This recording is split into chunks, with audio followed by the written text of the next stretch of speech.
Bien, nous allons commencer. Euh, donc, je vais vous donner la bienvenue à cette dernière rencontre qui est la délibération du choix Goncourt du Rio de la Plata. Donc, nous sommes réunis pour choisir parmi les quatre livres retenus par le jury, pour choisir donc le lauréat du premier choix Goncourt du Rio de la Plata. Je vais rapidement vous rappeler le programme que normalement vous avez reçu. Euh, donc, après cette brève ouverture, je passerai la parole à Lionel Paradisi Koulouma, qui est le directeur de l'Institut français et conseiller culturel de l'ambassade de France en Argentine. Ce sera ensuite le tour de Dario Arce, attaché culturel de l'ambassade de France à Montevideo, et ensuite de Philippe Claudel, secrétaire général de l'Académie Goncourt. Ensuite, vous m'entendez bien? Oui, Oui, ok. oui. Euh, donc ensuite, je rappellerai les modalités et le déroulement du vote. Et nous espérons que lors d'un premier tour, on aura choisi donc le lauréat du choix Goncourt du Rio de la Plata. Bien, je vois qu'encore des gens continuent à se connecter. C'est une excellente nouvelle. Nous sommes plus d'une trentaine.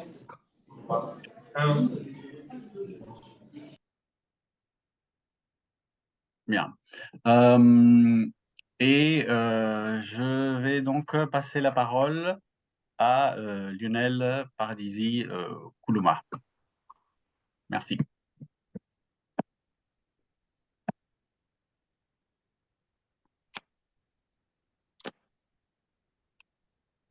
Merci beaucoup, Mathéo. Bonjour, rebonjour à toutes et à tous. Est-ce que vous m'entendez bien? J'ai fait quelques petits ajustements techniques depuis notre salle de réunion.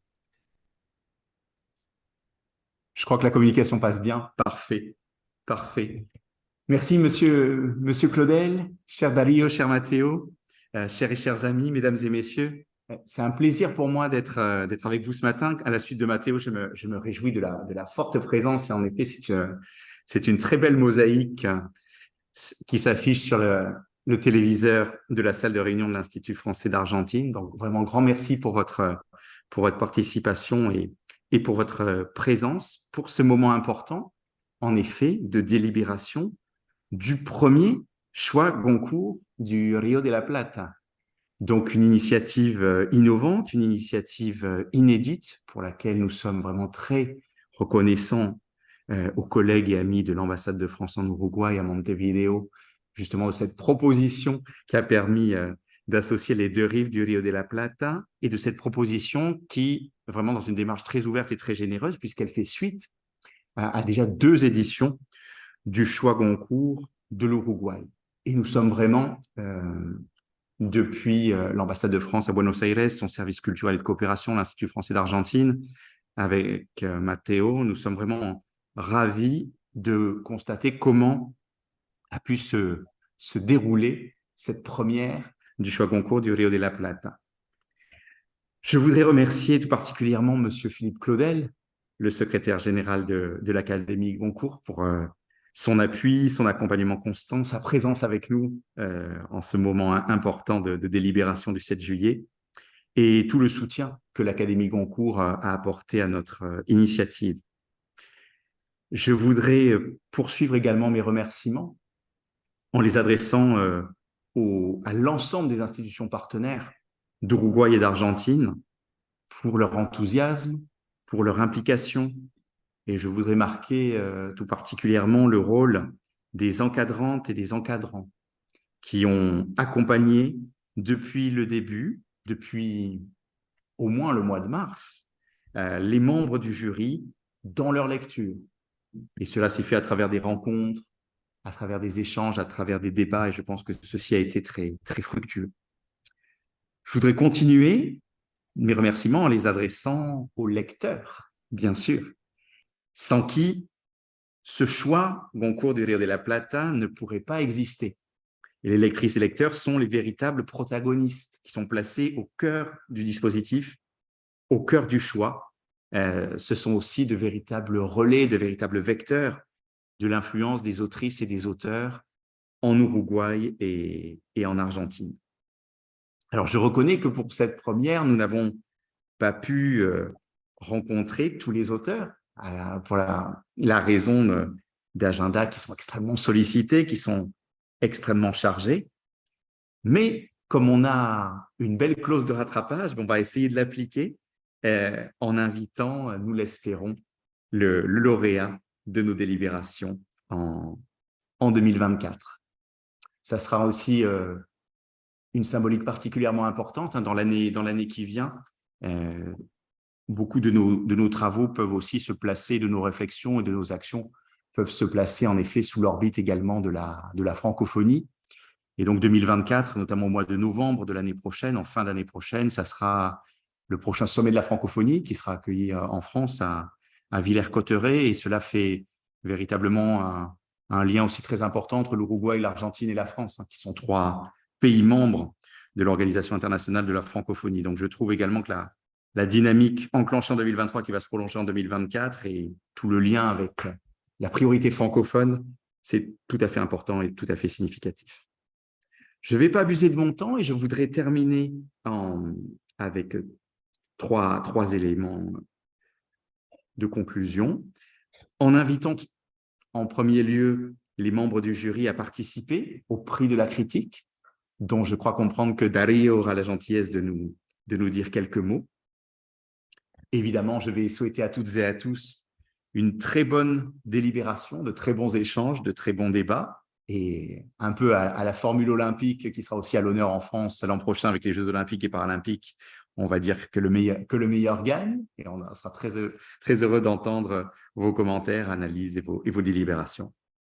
Et vraiment pour terminer, en remerciant à nouveau les collègues à Montevideo, Patrick, son conseiller culturel de coopération, et Dario, son attaché culturel, il me revient désormais de transmettre le flambeau et de transmettre la parole de l'autre côté du Rio de la Plata à M. Dario Arce, l'attaché culturel de l'ambassade de France à Montevideo, en Uruguay. Merci beaucoup à toutes et à tous et excellente session de délibération du premier choix Goncourt du Rio de la Plata. Merci beaucoup Lionel. Alors je vais être bref afin de laisser la parole à monsieur Philippe Claudel qui nous fait l'honneur de sa présence, quand bien même virtuelle. Cher Lionel, vous m'avez précédé avec exhaustivité dans vos remerciements. Alors, je vais me contenter, pour ne pas être redondant, de joindre les nôtres depuis ce côté, depuis cette rive du Rio.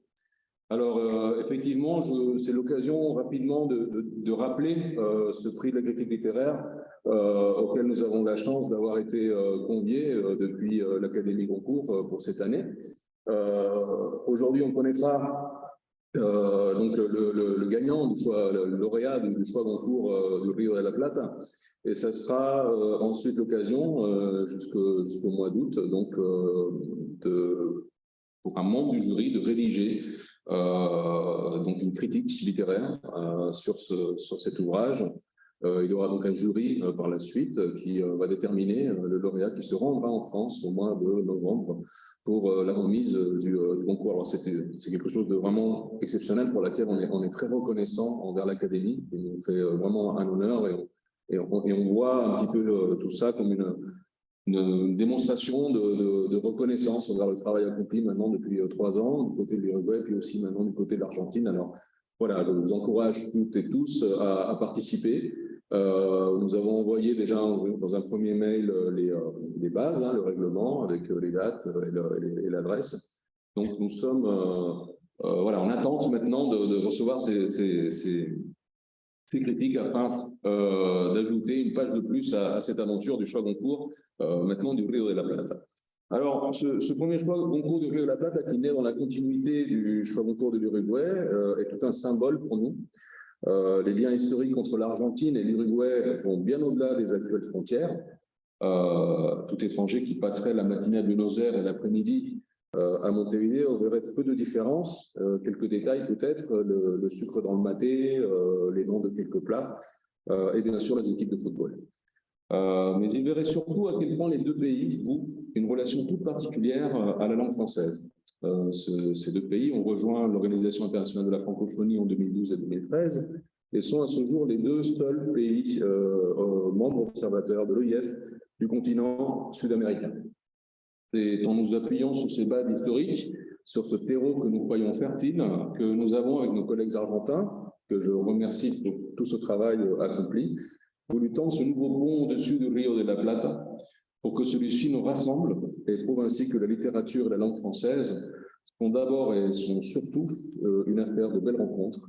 Je pense qu'aujourd'hui, c'est une occasion unique aussi de faire des rencontres avec les livres, des rencontres avec les auteurs, comme nous avons pu les avoir pour deux d'entre eux à travers cet outil donc, de visioconférence.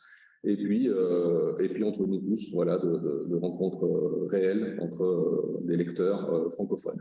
Alors voilà, je ne serai pas plus long, je vais laisser la place, donc maintenant, Mathéo, je vais te laisser la parole pour cette délibération. Voilà, on va à l'issue de cet échange savoir quel sera le lauréat. J'ajoute juste que l'engagement que l'on a depuis l'ambassade de France en Uruguay est d'inviter le lauréat l'année prochaine en Uruguay. Et puis nous avons également, Monsieur Claudel, vous le savez, adressé une invitation à votre rencontre. Donc ça fait aussi partie de notre engagement dans ce choix au Goncourt que de pouvoir recevoir des auteurs contemporains ici et de nous organiser cette fois-ci des deux côtés du Rio de la Plata pour encore une fois des rencontres avec les lecteurs. Merci beaucoup.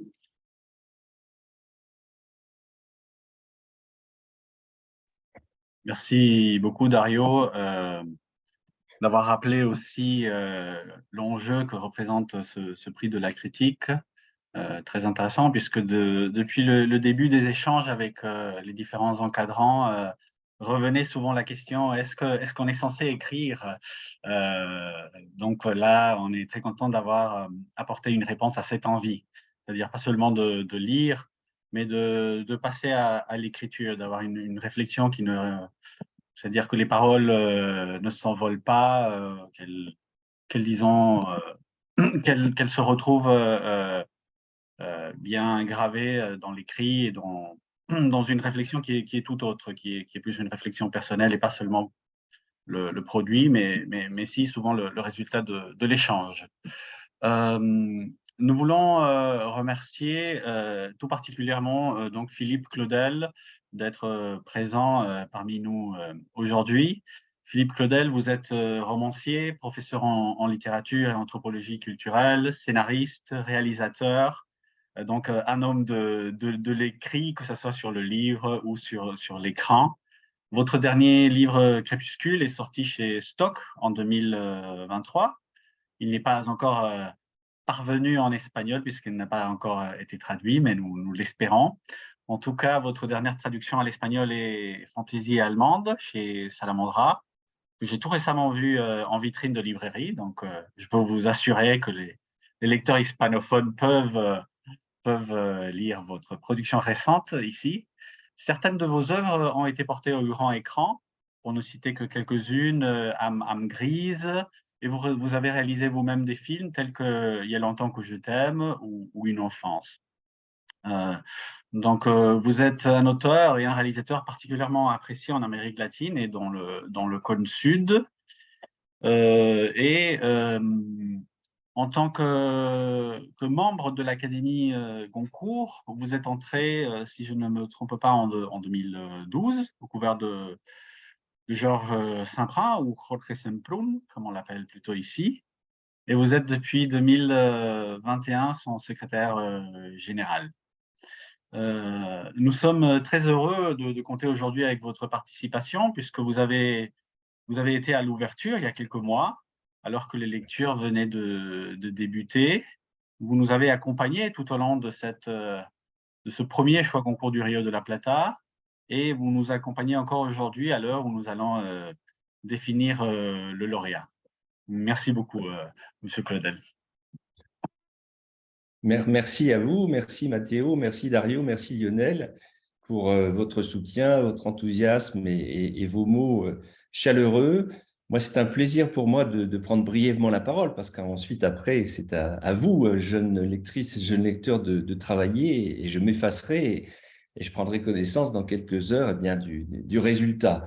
Mais en tout cas, vraiment un grand, grand merci pour toutes celles et ceux qui concourent, les professeurs, les intervenants, les accompagnants à l'organisation de ce premier choix Rio de la Plata, qui, on l'a dit, est symbolique et d'un merveilleux symbole, parce que réunir deux pays qu'un fleuve non pas sépare, mais arrive à joindre, est une très, très belle image, et une image de la littérature. La littérature, les livres sont des ponts, ne servent qu'à cela, ne servent qu'à nous faire dialoguer les uns avec les autres. Dans un premier temps, une auteure, un auteur, avec une lectrice et un lecteur, et ensuite, dans le cadre d'initiatives comme ce choix Goncourt, eh bien, faire en sorte que toutes celles et ceux qui ont lu les mêmes livres puissent en discuter, puissent débattre, puissent échanger leurs idées, leurs points de vue, leurs sensations, leurs sentiments, parfois avec passion, avec fièvre.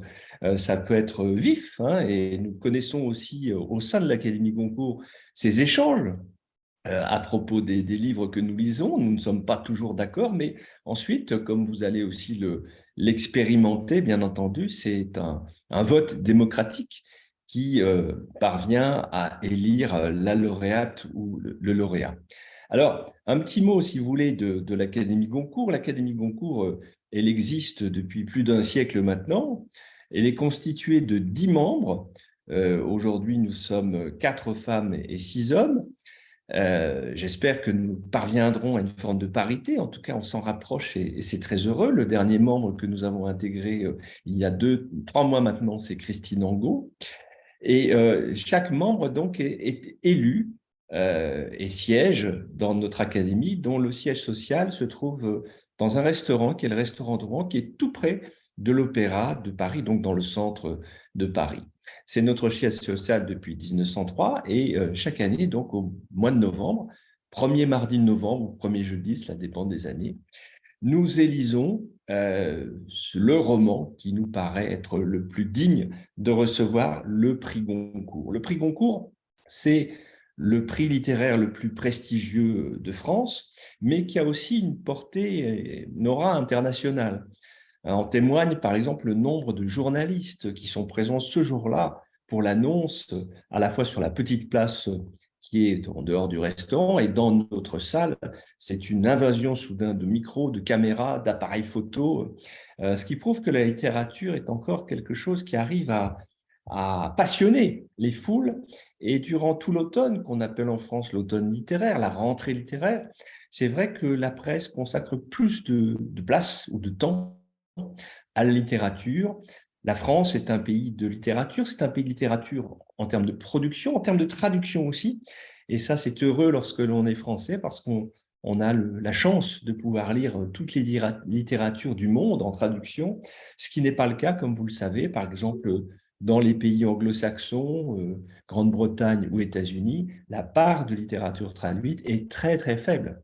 Ce qui fait que lorsqu'on ne maîtrise pas une autre langue que l'anglais, eh bien finalement, on a une vision assez étroite, assez resserrée, dramatiquement resserrée de ce que peut être la production humaine, la production imaginaire ou dans le domaine des idées.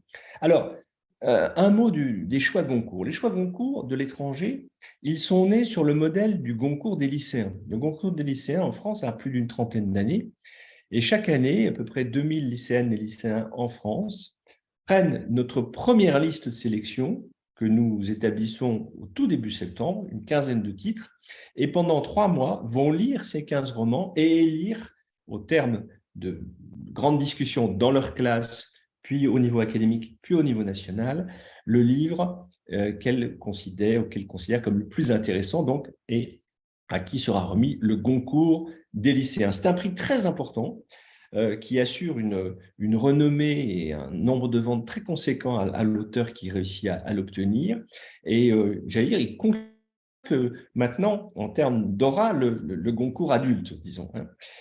Et il y a 25 ans, un pays, la Pologne, nous a demandé d'organiser un choix Goncourt sur le modèle de ce choix Goncourt des lycéens. Donc la Pologne a été le premier pays à organiser un choix Goncourt de l'étranger Et maintenant, en 2023, il y a plus de 35 pays, hein, enfin 35 choix Goncourt, ça fait plus d'une quarantaine de pays, puisque bien, choix Goncourt Rio de la Plata, c'est déjà 2 pays, on l'a rappelé, l'Argentine et l'Uruguay, mais par exemple, le choix Goncourt de l'Orient regroupe une douzaine de pays du Moyen-Orient et du Proche-Orient.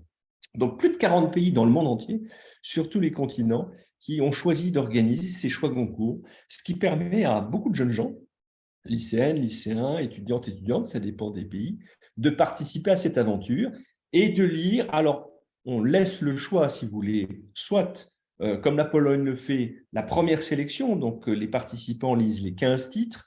D'autres pays choisissent la liste de 8 titres, notre deuxième sélection, ou, comme vous l'avez fait, notre dernière sélection, le dernier carré. Donc, pour des raisons de facilité aussi ou de temps, bien entendu. Mais cela est susceptible de bouger. Si l'an prochain, vous voulez travailler sur la liste de 8, bien entendu, c'est tout à fait envisageable. Et nous allons essayer de notre côté inciter les éditeurs peut-être à pouvoir fournir des fichiers PDF numériques de façon à ce que la circulation des titres sélectionnés soit plus facile, parce que parfois, il est assez difficile de recevoir, ne serait-ce que physiquement, des livres dans certains pays. Ça prend un temps assez conséquent. Donc voilà. Alors, je rappelle quand même une chose qui est très, très importante, parce que dans certains pays, c'est mal connu et parfois, il y a eu des petits couacs. Bien entendu, seuls les étudiantes ou étudiants ou lycéennes et lycéens votent. Il n'est pas question que les personnes qui encadrent, professeurs, bibliothécaires, membres des instituts, prennent part au vote. Ils sont là pour organiser, pour mettre en place tout le protocole qui permet l'élaboration de ces choix concours, mais seuls les jeunes gens votent. Il faut vraiment que ça reste un prix de jeunes lectrices et de jeunes lecteurs. Ça, c'est très, très important. Et aussi, parce que c'est vrai que grâce à votre intérêt, c'est la francophonie, on l'a déjà rappelé, qui sort vainqueur de ces concours, de ces émulations. Et puis,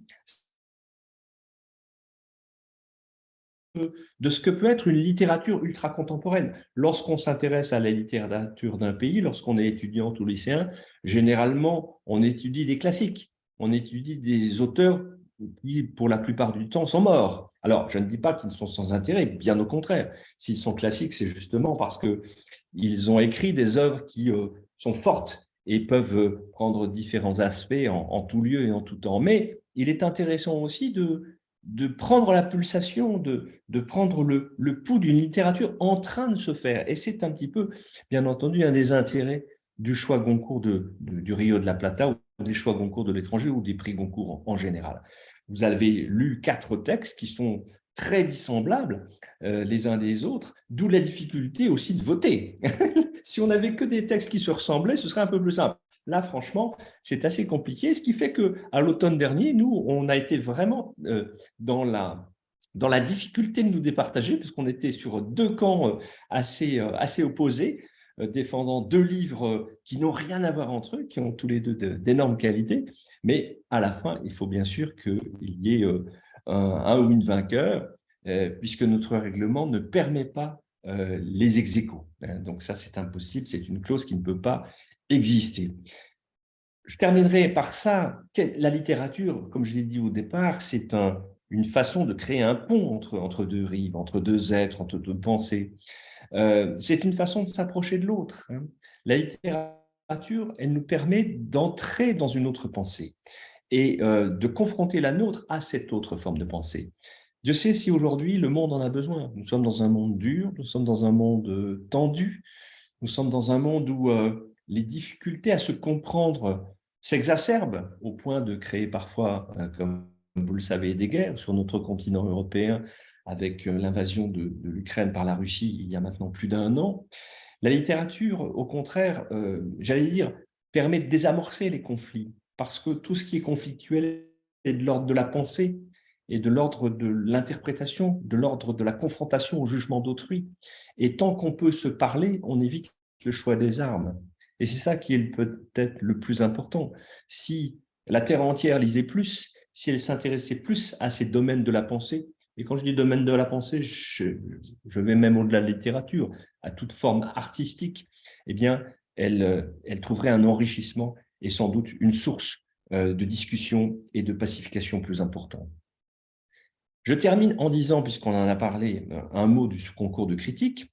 Alors, nous l'avons mis en place maintenant depuis 3 ans, grâce à la Fondation du Crédit Mutuel, qui nous donne une certaine somme, qui nous permet chaque année donc de choisir 4 pays qui vont concourir à ce choix de critique et d'inviter pendant 2 jours à Paris la lauréate ou le lauréat du choix critique. Donc, cette année, le Rio de la Plata, Argentine et Uruguay participent, et donc il y aura une jeune fille ou un jeune homme qui va remporter, grâce à sa critique, ce concours. Le jury sera constitué par vos soins, Dario, Matteo et Lionel, et va choisir donc la meilleure critique. Et la lauréate ou le lauréat sera donc invité à Paris à venir la veille et le jour du concours. La veille pour déjà faire connaissance avec l'Académie Goncourt. On sera invité à dîner le soir dans notre fameux salon Goncourt, où le lendemain a lieu la délibération. Et le lendemain, à nouveau, la lauréate ou le lauréat sera invité dans le restaurant de Rouen et participera en direct à cette effervescence autour de cet événement unique qu'est le prix Goncourt. Et je vous assure que sur les 2 précédentes éditions, les jeunes gens qui sont venus ont été absolument ravis du voyage et de cette expérience. Donc, je crois que ça vaut la peine finalement que vous preniez un petit peu de temps pour essayer de construire une critique pertinente et essayer de gagner ce concours. Voilà, je ne vais pas être plus long.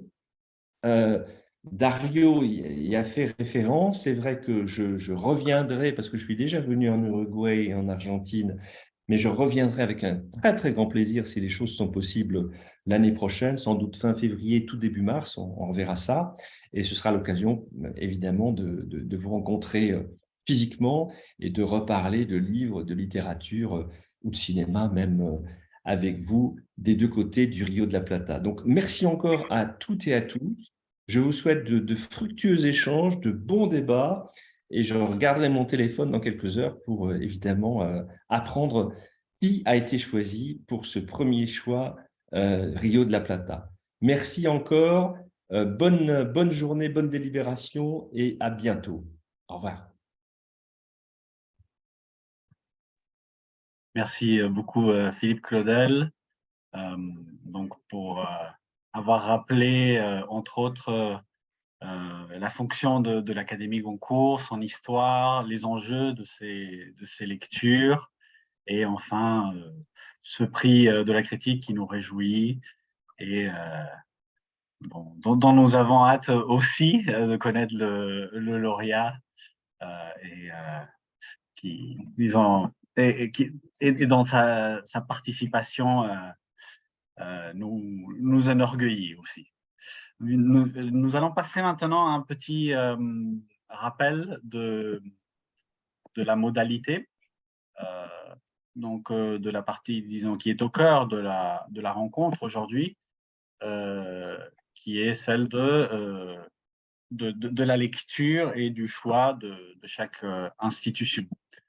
Donc, Donc, je vous dis au revoir et bonne délibération. merci au revoir à beaucoup, toutes et à Monsieur tous. Claudel.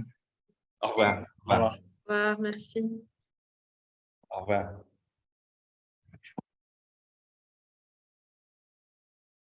Bien.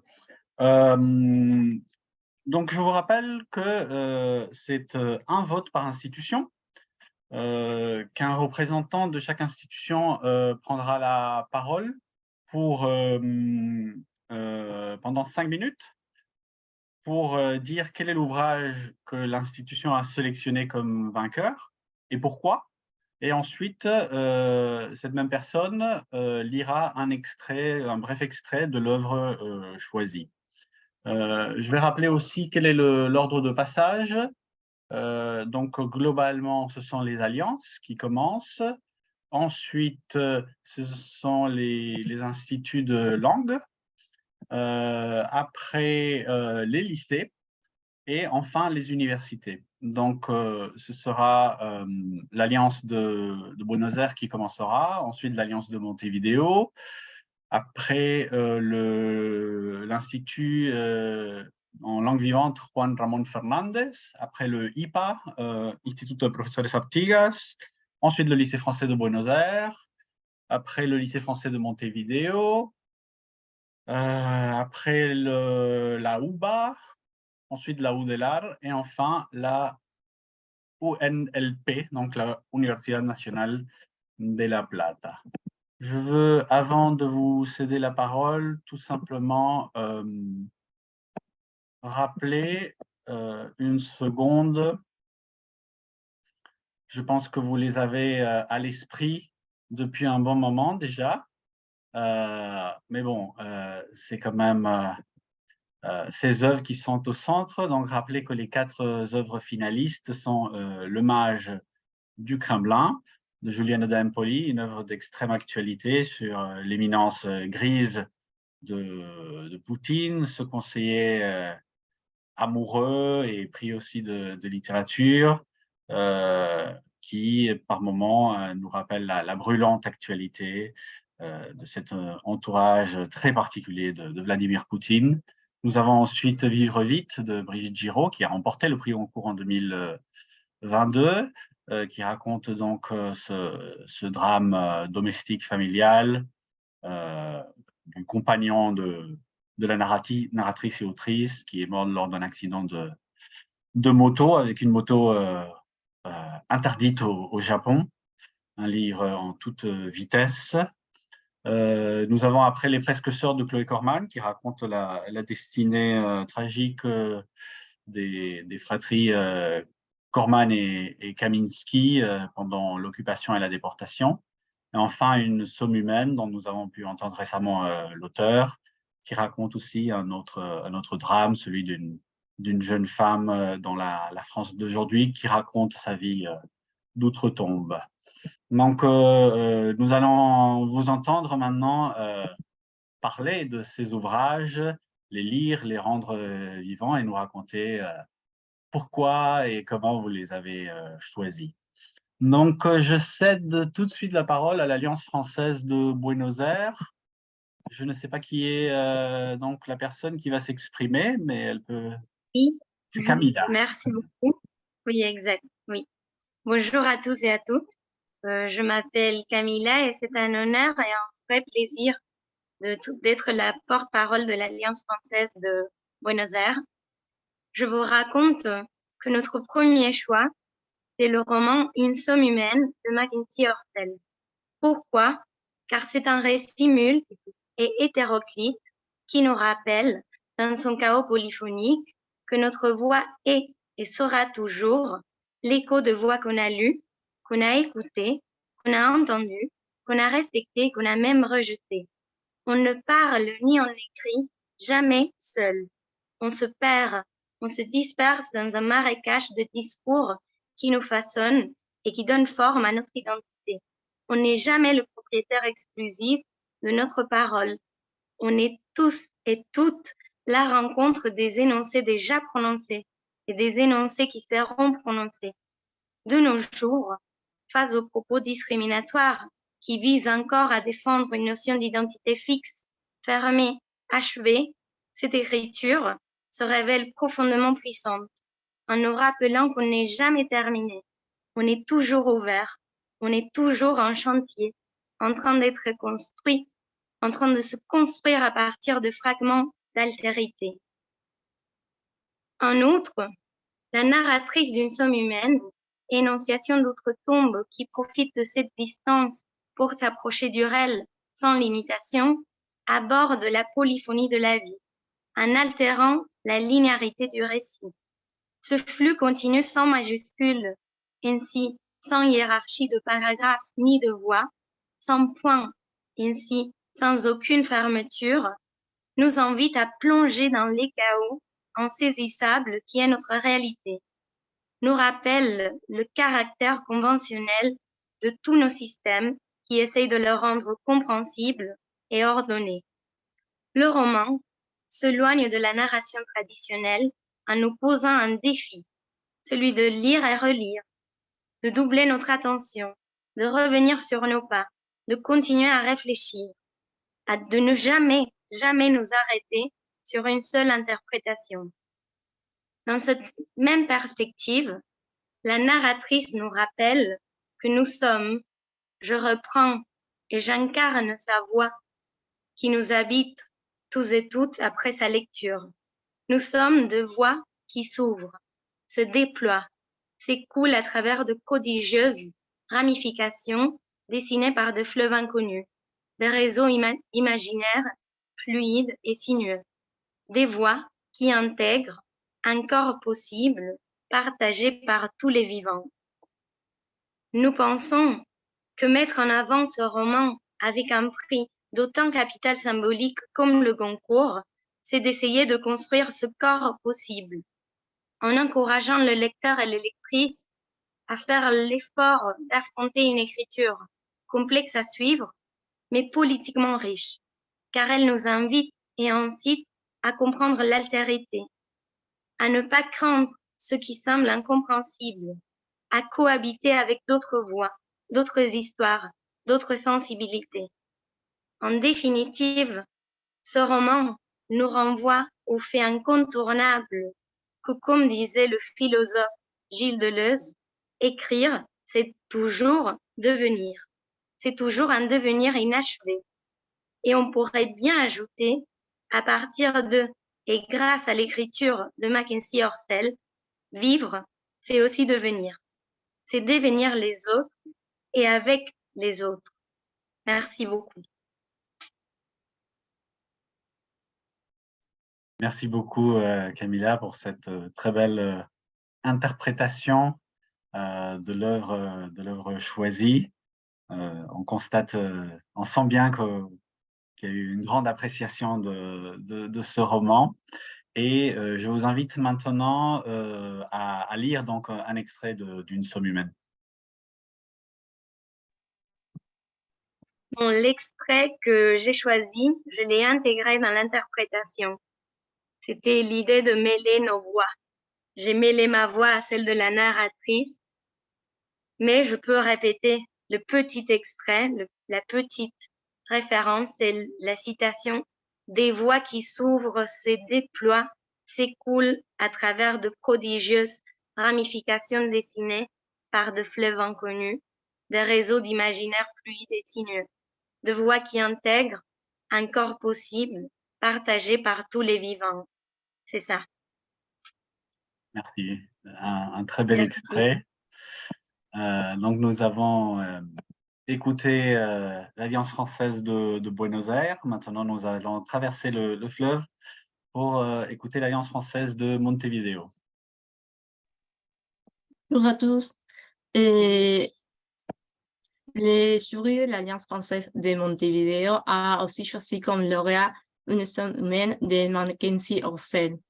Ce texte nous a particulièrement touchés, tout d'abord par son style, son écriture en flou ininterrompu qui, au lieu de porte ouverte, plonge le lecteur dans un flot continu de pensée passant du registre narratif au registre poétique ou bien épistolaire. Nous avons aussi été sensibles à la capacité de l'auteur de se mettre à la place d'une femme et de raconter l'histoire à travers son point de vue en dénonçant formidablement les problèmes et la souffrance de notre époque d'une manière dure et sensible à la fois. Ça récit de la vie d'une fille anonyme à un fait n'importe universel.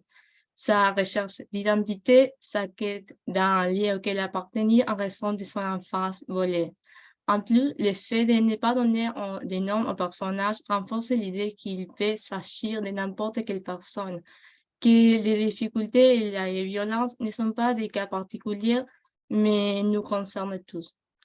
Mackenzie Orsel affirme son implication littéraire en se glissant à l'intérieur du roman, se transformant à la fois en héros éphémère et en diabolique manipulateur.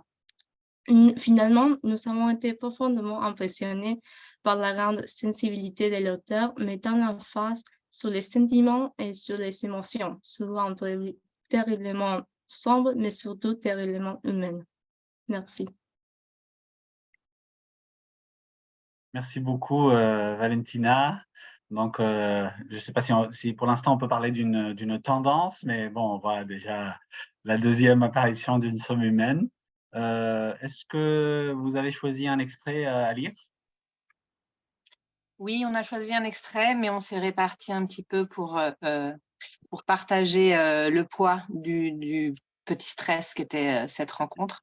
Donc, je Excellente vais idée. vous lire ce qui a été choisi par le groupe, qui est le texte final qui est extrêmement fort. Donc, c'est « Lettre aux 2 mois ».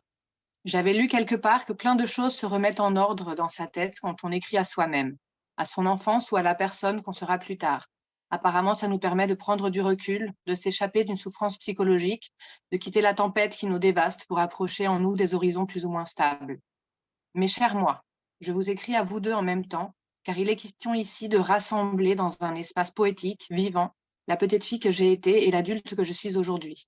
Elles sont liées, une vie, c'est le même fil, parfois tendu, souvent méandrique, poursuivant la même quête dont parlait ma grand-mère, une impossible éternité. La même petite note obsédante contre l'oubli, la mort. Vous savez, j'y ai longuement réfléchi, mais je ne vous ai pas écrit plus tôt pour des raisons que je ne peux pas justifier et qui sont peut-être injustifiables. Au cours de ces 20 dernières années, vous avez bien changé, cela ne s'est pas fait sans souffrance. Toute une série de crashs qui nous ont permis de mieux comprendre et d'assumer notre regard vis-à-vis du monde. Je regrette de n'avoir pas pu trouver assez de force en moi pour me relever lorsque vous avez voulu que je sois forte.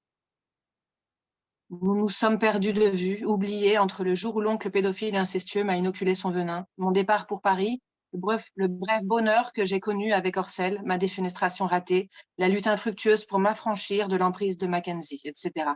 On aurait dit que tout ça avait été écrit et devait s'accomplir coûte que coûte. Vos silences, vos peurs ont hanté mes nuits, vos yeux d'où se déverse la jungle intérieure, vos forteresses inviolables, vos amours vertes telles le mythe des haras, des poèmes ailés, vos mots, étrangers à l'errance du monde, dont le cœur, comme leur rive, alimente la mort, l'avenir. Vous m'avez appris qu'une femme n'est pas plus grande que la petite fille qu'elle a été. Mais une femme a et est plus que son corps, qui n'est pas fait pour être livré, mais pour répondre à un besoin conscient et assumé.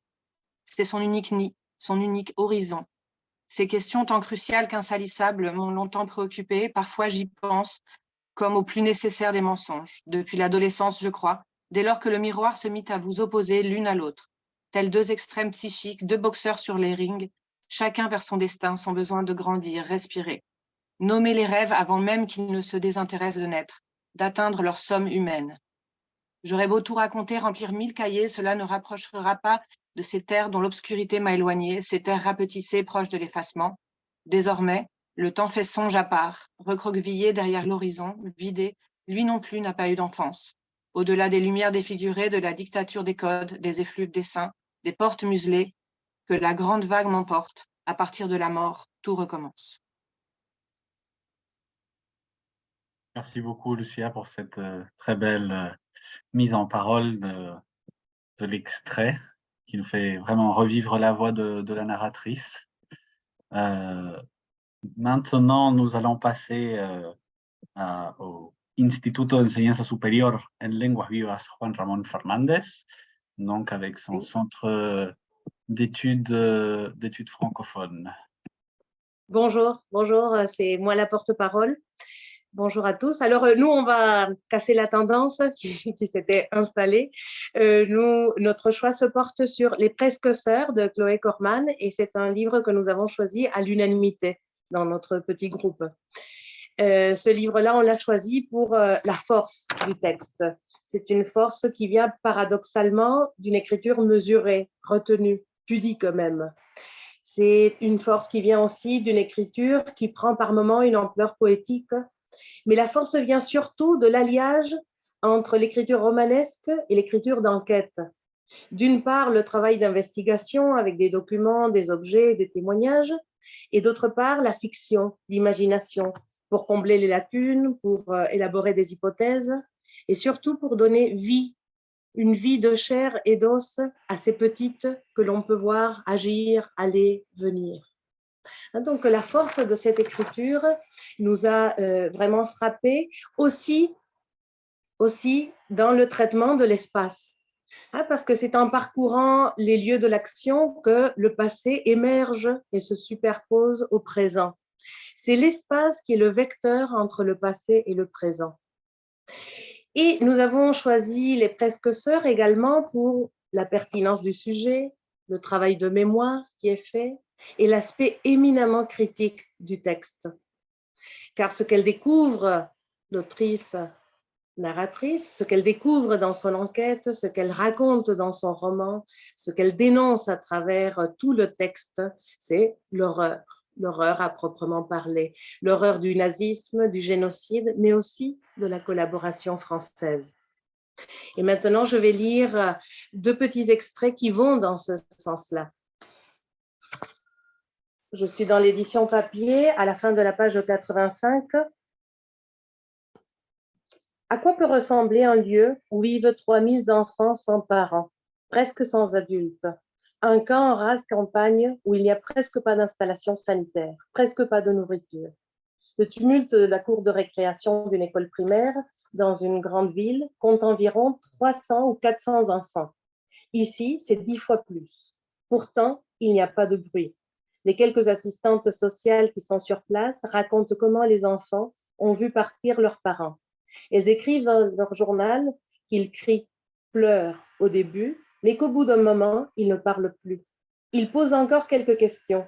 Mademoiselle, je veux savoir quand on va rejoindre nos parents. Je suis tout seul, j'ai 9 ans et demi, je veux savoir. Mademoiselle, quand c'est qu'on va rejoindre nos mères? Je voudrais écrire pour m'occuper parce que je deviens fou.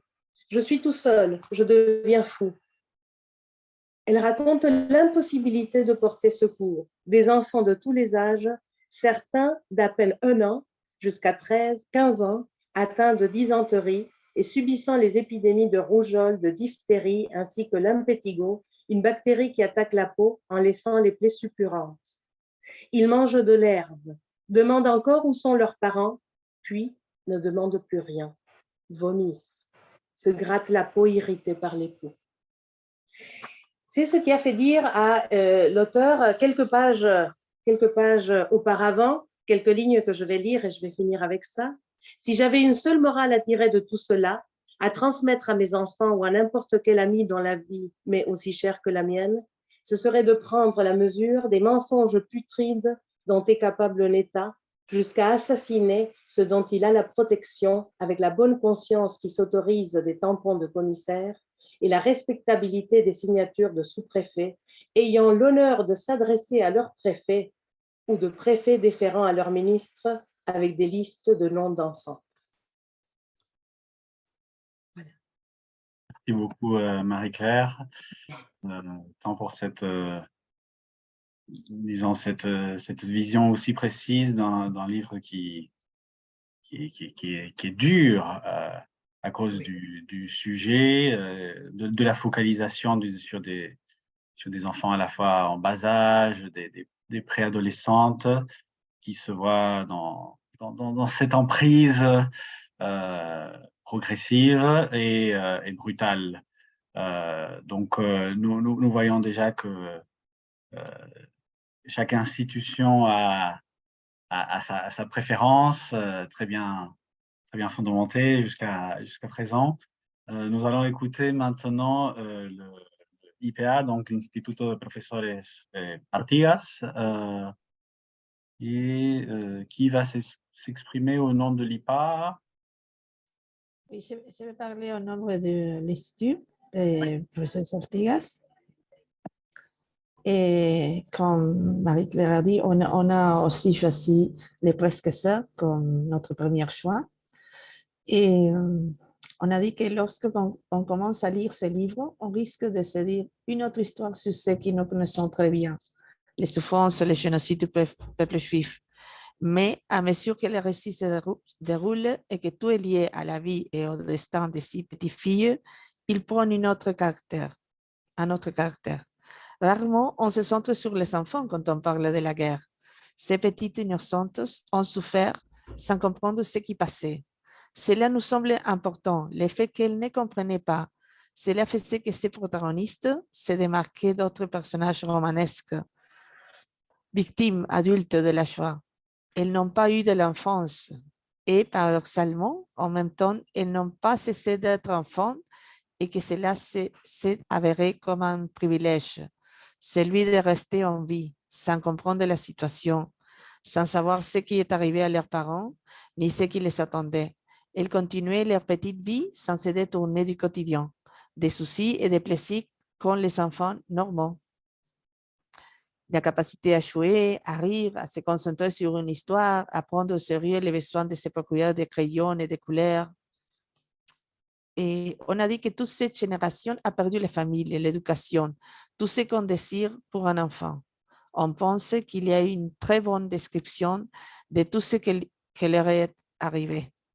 Tout est bien documenté, c'est une lecture très fluide. On va arriver à la fin pour savoir quel a été le sort des petites. En plus, le titre est très bien choisi parce qu'on voit comment les filles les plus grandes aident les plus petites, comme si elles étaient la famille qu'elles ne pouvaient pas voir. Le travail sur le style n'est pas à négliger non plus. Il mérite d'être remarqué et apprécié. Superposition dans la narration du passé et du présent, de l'enfance, de la vieillesse, travail conjoint entre les récits presque documentaires et le lyrisme et la poésie de certains passages. Et tout l'ensemble met en mouvement toutes nos émotions quand on lit ce livre. Et on a choisi un petit extrait qu'Alena va lire. Bien, on a fait comme à l'Alliance française de Montevideo, on s'est réparti un peu les rôles. Excusez-moi. Alors, l'extrait que je vais lire, c'est le moment où la narratrice regarde la photo prise par son ami photographe, et qui est la photo, en réalité, c'est la photo de deux photos. Justement, deux photos, une vieille photo, une photo plus récente, où figurent justement les 6 petites filles, mais pas au même moment. Devant l'écran se sont placées les sœurs survivantes que le temps avait colorisées. Dans ce lieu, la photo noire et blanc du début des années 1940, l'onctuosité des chemisiers, les arrondis de l'enfance s'étaient mués en peau ridée, en imprimés, lainage, bijoux, maquillage et teinture de femmes âgées. La nouvelle photo portait plus de gestes aussi. Là où les petites filles se tenaient côte à côte, sans effort particulier, les vieilles dames se sont mises en mouvement. Elles posent sur les épaules d'André, leurs mains tavues. D'une photo à l'autre, les regards, eux, sont effectivement inchangés, du même noir. Sur les 6 que je suis partie chercher, elles sont les 3 qui ont été sauvées. Leur vieillesse, aperçue depuis le miroir sans teint du studio de Géraldine, m'apparaît ce soir-là beaucoup moins comme une corrosion que comme un accroissement, comme le végétal qui pousse plus, donne plus de fleurs, de mousse, abrite plus d'insectes, capte plus d'air et de lumière. Voilà. Merci beaucoup, Alena et Maria Cecilia. Ce qui est intéressant dans cette, disons, dans cette coïncidence du choix à la fois sur Une somme humaine et Les Presque Sœurs, c'est que nous avons 2 visions des mêmes livres, 2 extraits différents et qui nous donnent une image plus complète, à la fois en miroir et fractale des œuvres. Une seconde, je vais mettre en mode galerie pour voir maintenant du côté du lycée français. Je pense que c'est Nolan qui va s'exprimer. Nolan? Oui, effectivement. On m'entend bien? Oui, très bien. Bien. Pour commencer, j'ai été le seul à avoir lu tous les livres. Du coup, c'était un vote très démocratique. Mais Bravo. je suis parti, même avec l'approbation d'un de mes camarades, sur le choix de L'hommage du Kremlin. C'était un choix difficile parce que tous les livres présentaient des caractéristiques différentes, intéressantes.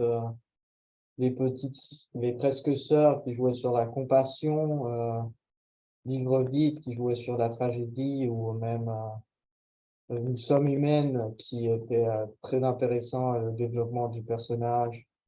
Mais je suis parti sur Le Mage du Kremlin parce que, premièrement, le contexte, l'intérêt géopolitique dû au fait que le roman est inspiré sur des faits réels, et qu'il y a des personnages même comme Vladimir Poutine génèrent un certain intérêt même sur l'actualité, vu que nous savons qu'il y a lieu la guerre en Ukraine, et donc peut intéresser le lecteur pour savoir ce qui se passait auparavant. Mais c'est aussi intéressant comment nous est raconté l'arbre généalogique du narrateur enchâssé, commençant par le grand-père, ensuite par le père et ensuite par sa vie, qui tous passent par des chemins très différents. Mais ce que je trouve le plus intéressant, c'est ce que j'appelle la structure du roman et comment les personnages interagissent entre eux. C'est toujours ce qui me fascine le plus dans un roman, penser comment ils interagissent, que c'est un personnage que l'autre ne sait pas, quelle serait l'alchimie, la synergie d'une interaction entre tel et tel personnage. Et pour ceux, comme par exemple la relation entre Vadia et Xenia, ou même entre Vadia et Vladimir, ou Vadia et Berezovski. C'est pour ça que j'ai choisi l'extrait suivant qui a lieu vers nous approchant de la fin du roman. Je commence. 2 jours après notre rencontre, Berezovski a été retrouvé mort dans la salle de bain de sa résidence d'Ascot, pendu à son écharpe en cachemire préféré. Le problème n'est pas que l'homme soit mortel, mais qu'il soit mortel à l'improviste. À tout autre moment, j'aurais été ravi que le tsar se donne la peine d'exhumer Bulgakov pour moi. De ce jour-là, je n'étais pas disposé à apprécier les citations littéraires. Poutine, naturellement, s'en est rendu compte. Tu crois vraiment que c'était nous? Le visage du tsar était une plaque de granit. J'ai regardé autour de moi. Je détestais la désolation officinelle qui régnait à Novo-Gariovo, mélange de fausse intimité et d'authentique mauvais goût. Comme si un jour on avait confié au chef de la sécurité du Kremlin la tâche de meubler la résidence du président au port de Moscou.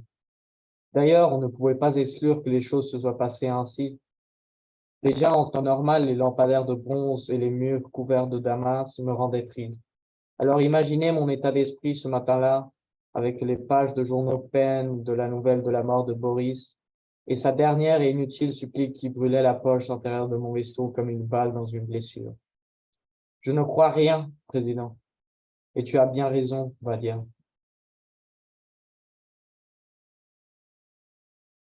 Merci beaucoup, Nolan, tant pour cette vision très précise sur le jeu des personnages, le rapport à l'actualité, et aussi pour cet extrait qui est très explicite sur ces morts et ces méthodes, dont le moins qu'on puisse dire, sans qu'elles sont louches, donc les défenestrements à répétition, et ce système opaque du pouvoir moscovite. Nous allons maintenant prendre l'avion de Jean Mermoz pour traverser le fleuve et atterrir sur les contrées du poète Jules Supervielle. Donc, je donne la parole au lycée argentin de Montevideo. Bonjour à tous. Alors, je suis Nathalie, j'ai encadré les débats, je vais prendre la parole et ensuite Bruno, qui est un élève de première, vous lira un extrait. Donc, d'abord, au nom du lycée français Jules Supervielle, merci beaucoup pour avoir permis cette aventure et nous avoir proposé cette épreuve de lecture qui nous a permis de faire des magnifiques découvertes littéraires. Notre choix, c'est également le Mage du Kremlin. Alors, je ne sais pas si c'est quelque chose de générationnel, mais ce sera donc le livre de Giuliano d'Ampoli. Je pense que ce qui a été fait, c'est d'abord le choix du réel, effectivement, des sujets qui ont parlé aux jurés parce qu'ils font écho à l'actualité, à la guerre en Ukraine, aux événements de Russie, donc qui ont stimulé l'envie d'en savoir plus, de comprendre, tout en étant conscient que peut-être sans cette actualité brûlante, le livre n'aurait pas résonné aussi fort. La majorité des jurés a aussi apprécié le passage par la fiction qui facilite l'accès à ces problématiques de politique et de géopolitique à travers quelques destinées personnelles dans la grande tradition du roman russe. Les jurés ont aussi apprécié la plongée dans l'âme russe qui a captivé tout particulièrement ceux-ci parce qu'ils ont eu le sentiment d'avoir voyagé à travers un pays et rencontré un peuple qu'ils ne connaissaient pas très peu. A été appréciée également cette vision des choses qui permet de sortir de l'européocentrisme. Il y a aussi quand même une critique de l'Occident qui a interpellé comme un pas de côté nécessaire pour conserver une certaine lucidité sur nous-mêmes du côté des Européens et une autre vision des sociétés occidentales pour les non-européens. Et au-delà des spécificités russes, on a retenu aussi la réflexion passionnante sur le pouvoir, servi par un sens de la formule percutant. Par exemple, le pouvoir à Moscou est ainsi, il n'a jamais été détaché de la vie. Chez vous, les hommes qui l'exercent ne sont rien d'autre que des comptables. Et donc, cette réflexion sur l'exercice du pouvoir dans sa forme la plus absolue, ce n'est rien, nous dit le mage, en comparaison de ce qui nous attend avec l'avènement d'un pouvoir qui n'aura bientôt plus besoin de la collaboration humaine. Et donc, à ce propos, le narrateur évoque sa référence littéraire majeure, qui est Nous de Zamiatine, et qui a aussi beaucoup intrigué nos jurés. Et d'ailleurs, l'un d'entre eux a retrouvé le livre dans sa bibliothèque familiale et l'a lu avec beaucoup d'intérêt. Et donc, c'est cet extrait sur Nous que va nous lire Bruno. Alors, c'est un extrait au tout début du livre où le narrateur, donc périodiste, journaliste, excusez-moi, nous parle de nous, de Zamiatine. En 1922, Zamiatine avait cessé d'être un simple écrivain et était devenu une machine du temps. Parce qu'il croyait être en train d'écrire une critique féroce du système soviétique en construction. Ses censeurs eux-mêmes l'avaient lu ainsi, raison pour laquelle ils en avaient interdit la publication. Mais en vérité, Zamiatine ne s'adressait pas à eux. Sans s'en rendre compte, il avait enjambé un siècle pour s'adresser directement à notre ère. Nous dépeignait une société gouvernée par la logique, où toute chose était convertie en chiffres et où la vie de chaque individu était réglée dans les moindres détails pour garantir une efficacité maximale. Une dictature implacable, mais confortable, qui permettait à n'importe qui de produire 3 sonates musicales en 1 heure en poussant simplement un bouton, et où les rapports entre les sexes étaient réglés par un mécanisme automatique, déterminant les partenaires les plus compatibles et permettant de s'accoupler avec chacun d'entre eux. Tout était transparent dans le monde de Zamiatine, jusque dans la rue où une membrane décorée comme une œuvre d'art enregistrait les conversations des piétons. Par ailleurs, il est évident que dans un endroit pareil, le vote devait lui aussi être public. On dit que les anciens votaient dans quelque sorte en secret, à la sauvette, comme des voleurs, déclare à un certain moment le personnage principal, D503. À quoi servait tout ce mystère? Cela n'a jamais été établi exactement. Nous ne cachons rien. Nous n'avons honte de rien. Nous célébrons les élections ouvertement, loyalement, en plein jour. Je vois tout le monde voter pour le bienfaiteur et tout le monde me voit voter pour le bienfaiteur. Depuis que je l'avais découvert, Zamiatine était devenu mon obsession. Il me semblait que son œuvre concentrait toutes les questions de l'époque qui étaient la nôtre. Nous ne décrivait pas que l'Union soviétique, qui racontait surtout le monde lisse, sans aspérité, des algorithmes, la matrice globale en construction et, face à celle-ci, l'irrémédiable insuffisance de nos cerveaux primitifs. Zamiatine était un oracle. Il ne s'adressait pas seulement à Staline. Il épinglait tous les dictateurs à venir, les oligarques de la Silicon Valley, comme les mandarins du parti unique chinois. Son livre était l'arme finale contre la ruche digitale qui commençait à recouvrir la planète, et mon devoir consistait à la déterrer et à la pointer dans la bonne direction. Bien, merci beaucoup pour cette lecture. Une des choses qui nous réjouit de ce projet et de ce choix, c'est aussi l'ouverture sur d'autres horizons. c'est-à-dire pas seulement découvrir un auteur contemporain comme Julien Oda-Empoli, mais aussi que ça permette de fouiller dans la bibliothèque familiale, de retrouver un roman tel que nous de Zamyatin, donc de créer ou recréer même un univers littéraire. Je constate aussi que, et je me réjouis aussi du fait que nous avons 9 institutions, puisque pour l'instant, nous avons deux et deux. Donc, nous frôlerions l'ex aequo. Et donc, ce sera une des institutions qui nous permettra de départager. Je rappelle aussi par rapport au Mage du Kremlin que Julien Oda-Empoli, qui travaille dans des think tanks politiques, est aussi l'auteur des théoriciens du chaos et donc du rapport entre le populisme et le développement algorithmique du contrôle des différents groupes politiques. Donc, toute une base qu'on retrouve aussi dans le Mage du Kremlin, mais comme vous l'avez bien signalé, sous la forme d'une fiction plus palatable peut-être. Maintenant, nous allons passer aux universités avec l'Université de Buenos Aires, sa faculté de philosophie et lettres et son département de littérature française. Donc, je vois que Lucia Bokelfag est là. Je ne sais pas qui va parler au nom de la UBA. Oui, c'est moi, Lucia. Très bien. Bonjour. D'accord. Alors, avant le vote, je voulais faire une petite réflexion, juste un petit mot qui vient.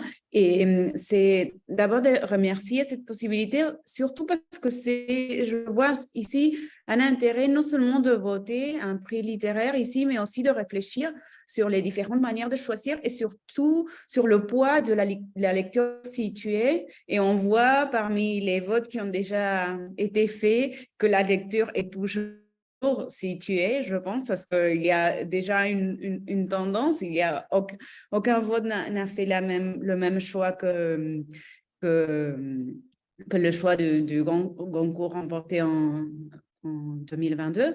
Alors, bon, je pense que c'est très intéressant, comme l'a dit Philippe Claudel, de penser à ce choix basé sur une présélection qui a traversé ni plus ni moins qu'un océan, non? Et aussi qui va être le résultat, je pense, d'un dialogue entre deux rives d'un fleuve avec toutes les métaphores aquatiques et fluides qu'apportent les fleuves et les océans. Ceci dit, alors notre vote, c'est un vote de majorité, mais ce n'est pas un vote à l'unanimité, encore où il y aura un deuxième tour, je pense qu'on pourra peut-être exprimer, et étant donné la tendance que je vois, notre second choix. Et le vote de l'UBA, c'est pour le Mage du Kremlin. Et le choix, surtout, le vote vise à récompenser, je pense, un roman qui échappe de l'attendu, de l'habituel, et quelque chose que nous avons trouvé audacieux en termes d'intrigue. Et en tout cas, il s'agit d'une œuvre ancrée dans une réalité très proche et très reconnaissable, dans laquelle il y a des personnages fictifs qui représentent la construction d'un pouvoir avec ses stratégies qui dépassent toutefois la réalité qu'ils construisent et qui révèlent, je pense, au-delà de la trame, des stratégies de manipulation du pouvoir ou qui montrent comment des ressources théâtrales peuvent être impliquées dans le jeu politique, par exemple. Nous avons accordé aussi de l'importance au fait qu'il s'agit d'un roman qui traite non seulement du pouvoir, mais aussi de ses artifices et qui essaye et qui réussit à démêler la structure de pouvoir. Et nous avons aussi vu un style narratif qui joue et qui dialogue avec d'autres genres, tels que le roman policier, le roman d'énigmes, la science-fiction, et qui prend pour intertexte le roman Nous autres aussi, un texte très classique de la science-fiction politique et précurseur des romans qui traitent sur l'autoritarisme et de la menace qui pèse sur la liberté individuelle. Et nous avons aussi apprécié l'originalité structurelle que nous observons surtout dans l'interaction entre le narrateur et le cadre construit par le roman. Et finalement, on a pensé, ce n'est pas une critique, mais qu'il y a des aspects culturels russes qui ressemblent parfois à des greffes qui auraient pu être peut-être plus rares, mais on a pensé néanmoins que cette universalité archétypale construite éloigne peut-être le roman de la finesse du portrait et le rapproche de la possibilité contexte culturel pour construire un roman qui finalement parle d'une construction spécifique, le pouvoir dans la Russie contemporaine, mais qui pourtant devient universel. En tout cas, c'est peut-être une réflexion plus ouverte sur le pouvoir et les modes de construction. Et si vous voulez, je lis un petit fragment, c'est plutôt du début du roman. Depuis que Vadim Baranov avait démissionné de son poste de conseiller du tsar, les histoires sur son compte, au lieu de s'éteindre, s'étaient multipliées. Cela arrive parfois. La plupart des hommes de pouvoir tirent leur aura de la position qu'ils occupent.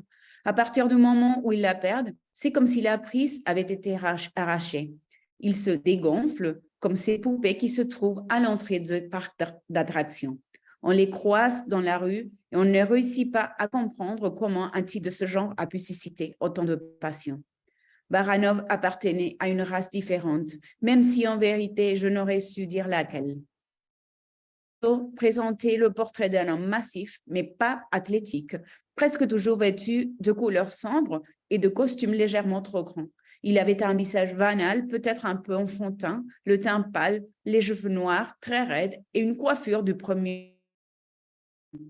Dans une vidéo tournée en marge d'une rencontre officielle, on le voyait rire, chose très rare en Russie, où un simple sourire est considéré comme un signe d'idiotie. En fait, il donnait l'impression de ne se préoccuper en rien de son apparence. Très curieux si on pense que son métier consistait précisément en cela, disposer des miroirs en cercle pour transformer une étincelle en enchantement. Baranov avançait dans la vie entouré d'énigmes. La seule chose plus ou moins certaine était son influence sur le tsar. Durant les 15 années qu'il avait passées à son service, il avait contribué de façon décisive à l'édification de son pouvoir. Merci. Merci beaucoup, Lucia, pour cette lecture si attentive. J'aime beaucoup le fait que chaque lecture, comme dit Lucia, est située et que l'on voit par exemple l'analyse structurelle qui répond bien à l'esprit de la Houba, à une chaire barthésienne, alors que, par exemple, dans les lycées, c'est plutôt les thématiques qui réveillent l'intérêt.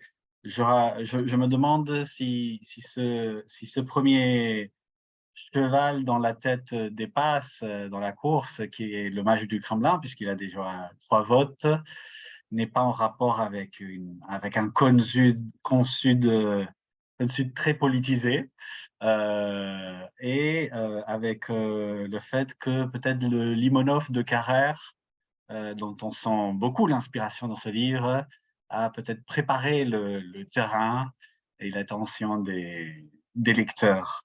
Je rappelle aussi que lors du débat du prix Goncourt, il y avait 2 livres qui étaient tête à tête, donc Vivre vite de Brigitte Giraud et Le mage du Kremlin, et c'est finalement à une voix que Vivre vite l'a remporté. Bien, avec ce suspense qui monte, nous allons passer à donc, la Universidad de la República, à la UDELAR, qui va s'exprimer au nom, ou qui vont s'exprimer? Ça sera moi. Gerardo, très bien. Donc, bonjour à toutes et tous.